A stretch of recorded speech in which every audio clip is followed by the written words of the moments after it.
যাবৎকাল আসলে সবচেয়ে বাজে আইফোন কোনটা? সবার আগে কথা বলি আইফোন 4 নিয়ে। ইয়েস, আইফোন 4 একটা রেভলিউশনারি ডিজাইন চেঞ্জ নিয়ে আসে এবং দেখতেও জোস এই বক্সের ডিজাইনটা। কিন্তু এখানে সবচেয়ে বড় ঝামেলাটা ছিল অ্যান্টেনা নিয়ে।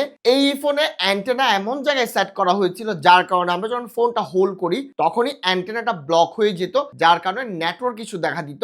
আর এইটা যখন ইউজাররা কমপ্লেন করা শুরু করে, জব্বার সাহেব রিপ্লাই দেন যে আপনারা ফোনটা ঠিকঠাক ভাবে হোল্ড করতে পারতেছেন না, ইউজারদেরকে কিভাবে ফোন হোল্ড করতে হয় ওইটা শেখানো শুরু করে। ওই জায়গা থেকে অ্যাপল ইউজাররা এমন ভাবে আইফোন 4 পচানো শুরু করে যেটা বাধ্য হয়ে সরি বলে। তারপর চলে আসে আইফোন 5C। অ্যাপল এটার ব্র্যান্ডিং করে মোস্ট অ্যাফোর্ডেবল আইফোন হিসেবে। আর এইটাতে না প্লাস্টিক ছিল খুবই চিপ, ক্যামেরা কোয়ালিটিও অনেক খারাপ ছিল, বিল্ড কোয়ালিটিও খারাপ ছিল, কিন্তু প্রাইস 5S দেয়ার ফ্ল্যাগশিপ ডিভাইস থেকে এটার প্রাইস মাত্র $100 কম ছিল। আর এইটার কারণে আইফোন প্রচুর পরিমাণে পচানি খায় আর এইটা সেল নাম্বার খুবই লো ছিল। তারপর চলে আসে বাংলাদেশের জাতীয় আইফোন 6 এবং 6 প্লাস।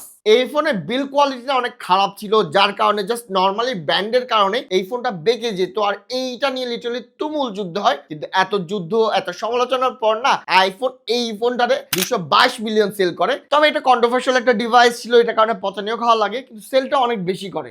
সবশেষে চলে আসে আইফোন SE 2022। দেখেন অ্যাপল লিটারালি আইফোন 8 এর ডিজাইনের মাঝে আইফোন 11 এর চিপ এবং আইফোন 11 এর একটা ক্যামেরা লেন্স ঢুকিয়ে আমাদেরকে আসলে গিলানোর চেষ্টা করে। তবে বাঙালি বলেন পৃথিবীর মানুষ আসলে এটা অ্যাকসেপ্ট করে নিয়ে নেয়। এটা সেল ভ্যালুটা খুবই খারাপ ছিল, এটা সেল রেটও খারাপ ছিল, ইউনিটটাও খুব কম সেল করে এবং প্রচুর পরিমাণে সমালোচনা ফেস করে আইফোন SE 2022 এর কারণে।